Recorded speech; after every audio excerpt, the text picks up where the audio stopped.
ನಮಸ್ಕಾರ ಎಲ್ಲರಿಗೂ. ಈ ವಿಡಿಯೋಲಿ ನಾವು ಬೆಂಚ್ ಮಾರ್ಕ್ ಅಂದರೆ ಏನು ಅನ್ನೋದನ್ನು ನೋಡೋಣ, ಸರಿನಾ?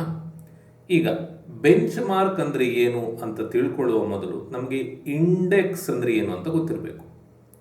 ನಿಮಗೆ ಇಂಡೆಕ್ಸ್ ಅಂದರೆ ಏನು ಅಂತ ಗೊತ್ತಿರಬಹುದು, ಆದರೆ ಇಂಡೆಕ್ಸ್ಗಳ ಬಗ್ಗೆ ಇನ್ನಷ್ಟು ಮಾಹಿತಿಯನ್ನು ನಾನು ಈ ವಿಡಿಯೋಲಿ ಕೊಡ್ತೇನೆ. ಆಮೇಲೆ ಬೆಂಚ್ ಮಾರ್ಕ್ನ ಬಗ್ಗೆ ಹೇಳ್ತೇನೆ, ಸರಿನಾ? ಈಗ ನಿಮಗೆ ಗೊತ್ತಿರುವಂತಹ ಇಂಡೆಕ್ಸ್ಗಳು ಯಾವುವು?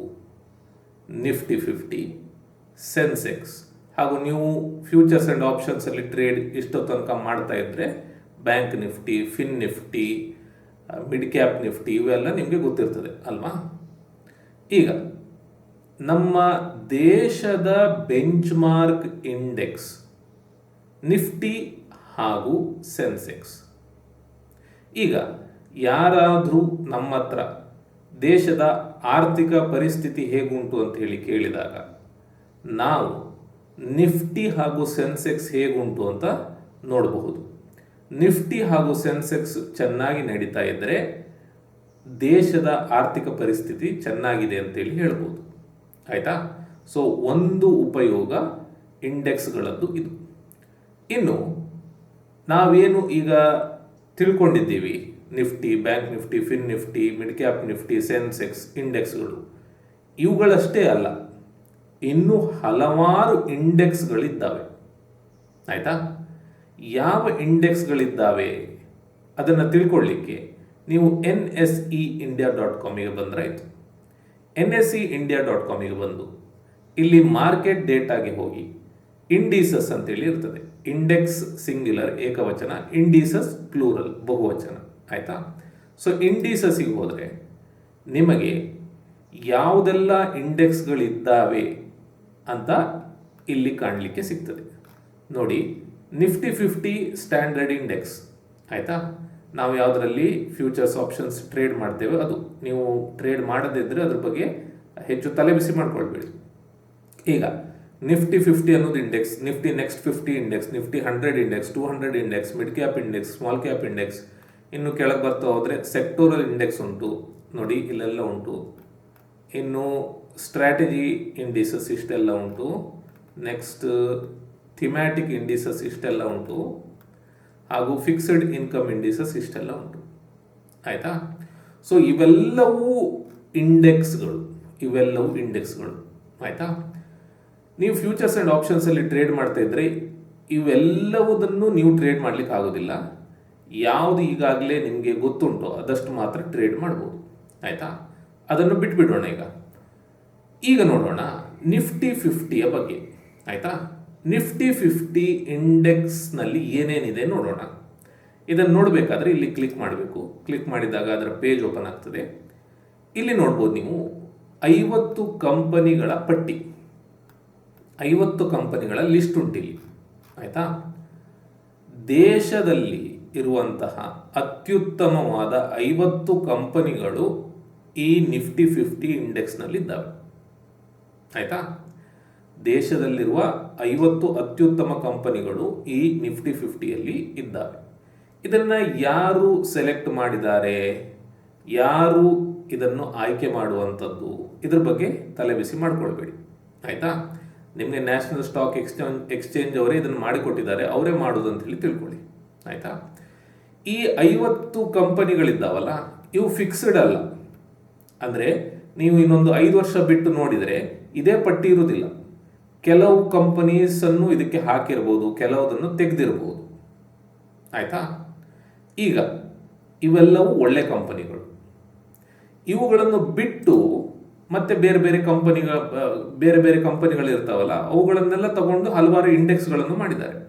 ಈಗ ನಿಫ್ಟಿ ನೆಕ್ಸ್ಟ್ 50 ಅಂತ ಹೇಳಿ ಕ್ಲಿಕ್ ಮಾಡಿದರೆ ಈ 50 ಟಾಪ್ ಕಂಪನೀಸ್ ಇದ್ದಾವಲ್ಲ, ಇವುಗಳನ್ನು ಬಿಟ್ಟು ನೆಕ್ಸ್ಟ್ 50 ಟಾಪ್ ಕಂಪನೀಸ್ ತಗೊಂಡು ಈ ಇಂಡೆಕ್ಸನ್ನು ಮಾಡಿದ್ದಾರೆ. ಇದು ಯಾವುದು? ನಿಫ್ಟಿ ನೆಕ್ಸ್ಟ್ 50, ಆಯಿತಾ? ಇನ್ನು 100 ಕಂಪನೀಸ್ಗಳನ್ನು ತಗೊಂಡು ನಿಫ್ಟಿ 100 ಇಂಡೆಕ್ಸನ್ನು ಮಾಡಿದ್ದಾರೆ, ಆಯಿತಾ? ಈಗ ಹ್ಯಾವೆಲ್ಸ್ ಉಂಟಿಲ್ಲಿ, ಹ್ಯಾವೆಲ್ಸ್ ಅನ್ನುವ ಕಂಪನಿ ನಿಫ್ಟಿ 100 ಉಂಟು. ಹ್ಯಾವೆಲ್ಸ್ ಅನ್ನೋ ಕಂಪನಿ ನಿಫ್ಟಿ ನೆಕ್ಸ್ಟ್ 50ಯಲ್ಲಿ ಕೂಡ ಉಂಟು. ಅಂದರೆ ಒಂದು ಇಂಡೆಕ್ಸ್ನಲ್ಲಿರುವಂತಹ ಕಂಪನಿ ಮತ್ತೊಂದು ಇಂಡೆಕ್ಸ್ನಲ್ಲಿ ಇರಬಹುದು, ಇರಬಾರ್ದಂತಿಲ್ಲ. ಆಯಿತಾ? ಸೊ ಹೀಗೆ ಹಲವಾರು ಕಂಪನಿಗಳಿಂದ ಕೂಡಿರುವಂಥದ್ದು ಇಂಡೆಕ್ಸ್. ಸರಿನಾ? ಸೊ ಇದು ನಿಫ್ಟಿ ಸ್ಮಾಲ್ ಕ್ಯಾಪ್ 100, ಅಂದರೆ small cap company. Small cap, mid cap, large cap ಅಂದರೆ ಏನು ಅಂತ ಗೊತ್ತಿರ್ಬೋದು. ಗೊತ್ತಿಲ್ಲದೆ ಇದ್ದರೆ ಇದ್ರ ಬಗ್ಗೆ ವಿಡಿಯೋ ಮಾಡಿ ಚಾನಲ್ನಲ್ಲಿ ಹಾಕಿದ್ದೇನೆ, ನೀವು ನೋಡಿ. ಸೊ ಸ್ಮಾಲ್ ಕ್ಯಾಪ್ ಕಂಪನೀಸ್ಗಳು 100 ಇಲ್ಲಿದ್ದಾವೆ. ಇದರದ್ದೊಂದು ಇಂಡೆಕ್ಸ್ ಯಾವುದಿದು? ನಿಫ್ಟಿ ಸ್ಮಾಲ್ ಕ್ಯಾಪ್ 100 ಅನ್ನುವಂಥದ್ದು.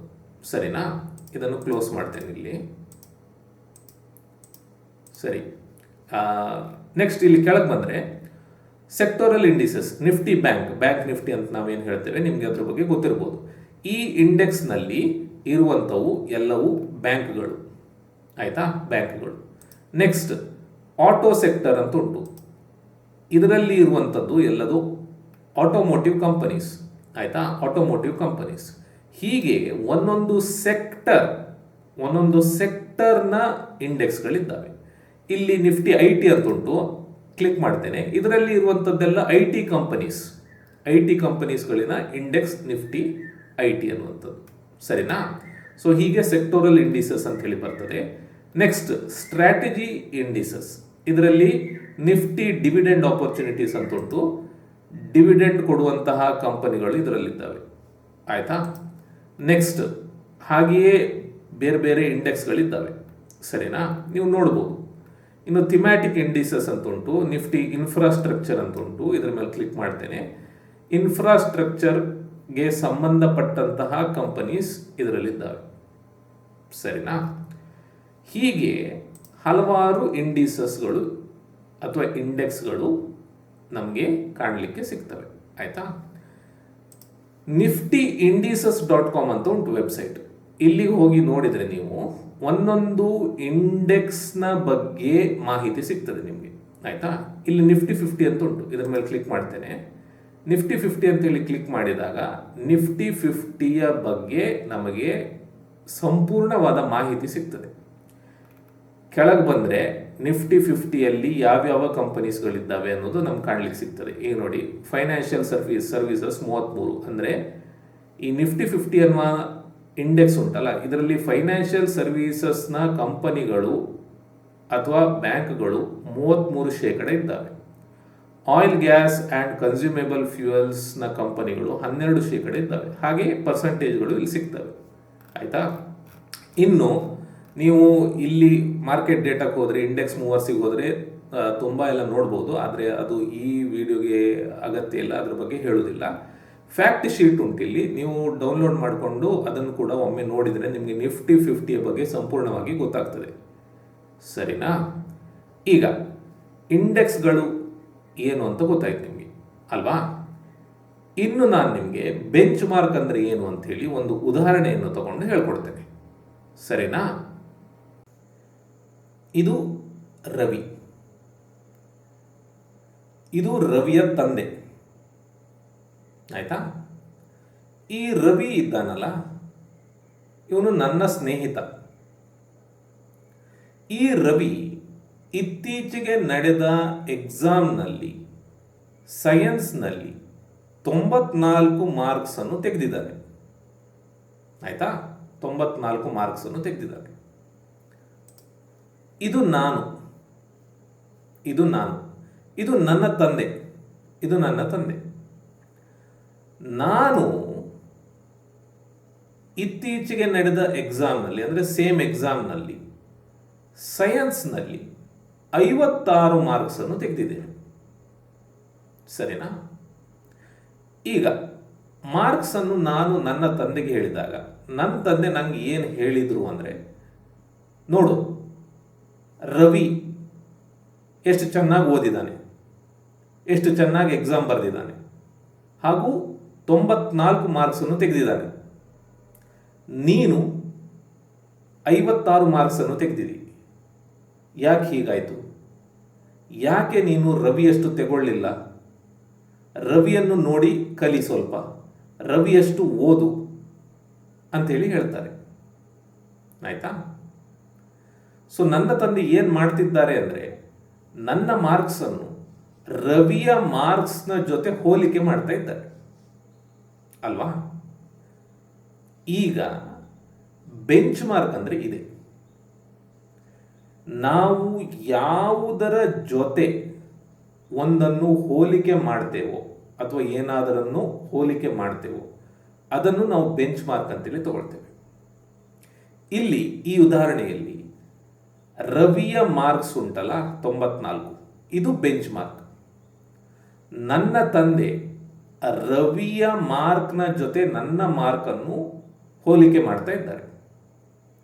ಅಂದರೆ ಈ ರವಿಯ 94 ಮಾರ್ಕ್ ಬೆಂಚ್ ಮಾರ್ಕ್ ಆಯಿತು.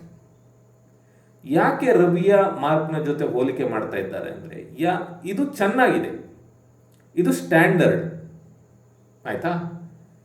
ಇಷ್ಟು ಬಂದರೆ ನನ್ನ ತಂದೆಗೂ ಖುಷಿ ಆಗ್ತಿತ್ತು, ಇಷ್ಟು ಬರಲಿಲ್ಲ ಅಂತ ಅವ್ರಿಗೆ ಬೇಜಾರು, ಸರಿನಾ. ಸೊ ನಾವು ಯಾವಾಗಲೂ ಒಂದು ಸ್ಟ್ಯಾಂಡರ್ಡ್ ಜೊತೆ ಹೋಲಿಕೆ ಮಾಡ್ತೇವೆ. ಸ್ಟ್ಯಾಂಡರ್ಡ್, ಈ ಎಕ್ಸಾಂಪಲಲ್ಲಿ ರವಿಯ ಮಾರ್ಕ್ಸ್ ಸ್ಟ್ಯಾಂಡರ್ಡ್, ಸೊ ಇದು ಬೆಂಚ್ ಮಾರ್ಕ್. ಅರ್ಥ ಆಯ್ತಾ. ಸರಿ, ಈಗ ನಾವು ಇರುವಂಥದ್ದು ಮ್ಯೂಚುವಲ್ ಫಂಡ್ನ ವಿಡಿಯೋ ಸೀರೀಸ್ನಲ್ಲಿ. ನಮಗೆ ಯಾಕೆ ಬೆಂಚ್ ಮಾರ್ಕ್ ಬೇಕು ಅನ್ನೋದನ್ನು ನಾನು ಈಗ ನನ್ನ ಡ್ಯಾಶ್ ಬೋರ್ಡಿಗೆ ಹೋಗಿ ಹೇಳ್ಕೊಡ್ತೇನೆ, ಸರಿನಾ. ಸರಿ, ನಾನೀಗ ಕ್ವಾಂಟ್ ಮಿಡ್ ಕ್ಯಾಪ್ ಫಂಡ್ನ ಪೇಜ್ನಲ್ಲಿದ್ದೇನೆ ET ಮನಿಯಲ್ಲಿ. ಇಲ್ಲಿ ಕೆಳಗೆ ಬಂದರೆ ಬೆಂಚ್ ಮಾರ್ಕ್ ಅಂತೇಳಿ ಕಾಣ್ತದೆ. ನಿಫ್ಟಿ ಮಿಡ್ ಕ್ಯಾಪ್ 150 ಅಂದರೆ 150 TRI ಅಂತೇಳಿ ಕಾಣಲಿಕ್ಕೆ ಸಿಗ್ತದೆ. ಅಂದರೆ ಈ ಒಂದು ಫಂಡ್ನ ಬೆಂಚ್ ಮಾರ್ಕ್ ಈ ಇಂಡೆಕ್ಸ್ ಅಂತ, ಆಯಿತಾ. ಇಂಡೆಕ್ಸ್ ಅಂದರೆ ಏನು ಅಂತ ಗೊತ್ತಾಯಿತು, ಹಲವಾರು ಇಂಡೆಕ್ಸ್ಗಳಿದ್ದಾವೆ ಗೊತ್ತಾಯಿತು. ನಿಫ್ಟಿ ಮಿಡ್ ಕ್ಯಾಪ್ 150 ಅನ್ನುವಂಥದ್ದು ಒಂದು ಇಂಡೆಕ್ಸ್ ಉಂಟು, ಆಯಿತಾ. ಅದು ಬೆಂಚ್ ಮಾರ್ಕ್, ಸರಿನಾ. ಅಂದರೆ ಈ ಒಂದು ಮ್ಯೂಚುವಲ್ ಫಂಡನ್ನು, ಈ ಫಂಡಿನ ರಿಟರ್ನ್ಸನ್ನು ಈ ಒಂದು ಇಂಡೆಕ್ಸ್ನ ರಿಟರ್ನ್ಸ್ನ ಜೊತೆ ಹೋಲಿಕೆ ಮಾಡ್ತಾರೆ. ಹೇಗೆ ನನ್ನ ಮಾರ್ಕ್ಸನ್ನು ರವಿಯ ಮಾರ್ಕ್ಸಿನ ಜೊತೆ ಹೋಲಿಕೆ ಮಾಡಿದ್ರು, ಹಾಗೆಯೇ ಈ ಮ್ಯೂಚುವಲ್ ಫಂಡಿನ ರಿಟರ್ನ್ಸ್ ಅಂದರೆ ಎಷ್ಟು ರಿಟರ್ನ್ಸ್ ಕೊಟ್ಟಿದೆ 10 ವರ್ಷದಲ್ಲಿ, 10%, 12%, ಸರಿ, ಇದರ ರಿಟರ್ನ್ಸ್ ಜೊತೆ ಹೋಲಿಕೆ ಮಾಡ್ತಾರೆ. ಮಿಡ್ ಕ್ಯಾಪ್ 150 ಎಷ್ಟು ರಿಟರ್ನ್ಸ್ ಕೊಟ್ಟಿದೆ 10 ವರ್ಷದಲ್ಲಿ, 20%, ಸರಿ. ಹಾಗಾದರೆ ಇದು 12% ರಿಟರ್ನ್ಸ್ ಕೊಟ್ಟಿದೆ 10 ವರ್ಷದಲ್ಲಿ. ಇದು ಬೆಂಚ್ ಮಾರ್ಕ್ 20% ರಿಟರ್ನ್ಸ್ ಕೊಟ್ಟಿದೆ. ಅಂದರೆ ಬೆಂಚ್ ಮಾರ್ಕ್ಗಿಂತ 8% ಕಮ್ಮಿ ರಿಟರ್ನ್ಸ್ ಈ ಮ್ಯೂಚುವಲ್ ಫಂಡ್ ಕೊಟ್ಟಿದೆ ಅಂತ ಅರ್ಥ, ಸರಿನಾ. ಸೊ ನಮಗೆ ನಿಜವಾಗಿಯೂ ಏನಾಗಬೇಕಂದ್ರೆ ಯಾವುದರ ಜೊತೆ ಹೋಲಿಕೆ ಮಾಡ್ತಾ ಇದ್ದೇವೆ ನೋಡಿ, ಅದಕ್ಕಿಂತ ಜಾಸ್ತಿ ರಿಟರ್ನ್ಸ್ ಕೊಟ್ಟಿರಬೇಕು. ಅಂದರೆ ನಿಫ್ಟಿ ಮಿಡ್ ಕ್ಯಾಪ್ 150ಯ ರಿಟರ್ನ್ಸ್ 12% ಇದ್ದು ಈ ಮ್ಯೂಚುವಲ್ ಫಂಡ್ನ ರಿಟರ್ನ್ಸ್ 20% ಇದ್ದರೆ ಇಂಡೆಕ್ಸ್ಗಿಂತ ಜಾಸ್ತಿ ಅದು ರಿಟರ್ನ್ಸ್ ಕೊಟ್ಟಿದೆ ಅಂತ ಅರ್ಥ, ಅಂದರೆ ಒಳ್ಳೆಯದು ಅಂತ ಅರ್ಥ, ಸರಿನಾ. ಸೊ ಇದು ಬೆಂಚ್ ಮಾರ್ಕ್. ಅಂದರೆ ನಾವು ಯಾವುದರ ಜೊತೆ ಒಂದು ಫಂಡ್ನ ರಿಟರ್ನ್ಸ್ ಅನ್ನು ಹೋಲಿಕೆ ಮಾಡ್ತೇವೆ ಅದು ಬೆಂಚ್ ಮಾರ್ಕ್. ಅರ್ಥ ಆಯ್ತಾ. ಸೊ ಬೇರೆ ಬೇರೆ ಫಂಡ್ಗಳಿಗೆ, ಬೇರೆ ಬೇರೆ ಮ್ಯೂಚುವಲ್ ಫಂಡ್ಗಳಿಗೆ ಬೇರೆ ಬೇರೆ ಬೆಂಚ್ ಮಾರ್ಕ್ಸ್ ಇರ್ತವೆ. ನೀವು ಬೇಕಾದರೆ ಈಗ ಹೋಗಿ ಯಾವುದಾದ್ರೂ ಒಂದು ಮ್ಯೂಚುವಲ್ ಫಂಡನ್ನು ಓಪನ್ ಮಾಡಿ ಅದರ ಬೆಂಚ್ ಮಾರ್ಕ್ ಯಾವುದು ಅಂತ ನೋಡಿ, ಸರಿನಾ. ಇದರ ಬಗ್ಗೆ ಇನ್ನಷ್ಟು ಹೇಳಲಿಕ್ಕುಂಟು, ಅದನ್ನು ಅಗತ್ಯ ಬಿದ್ದಾಗ ಹೇಳ್ತೇನೆ, ಆಯಿತಾ.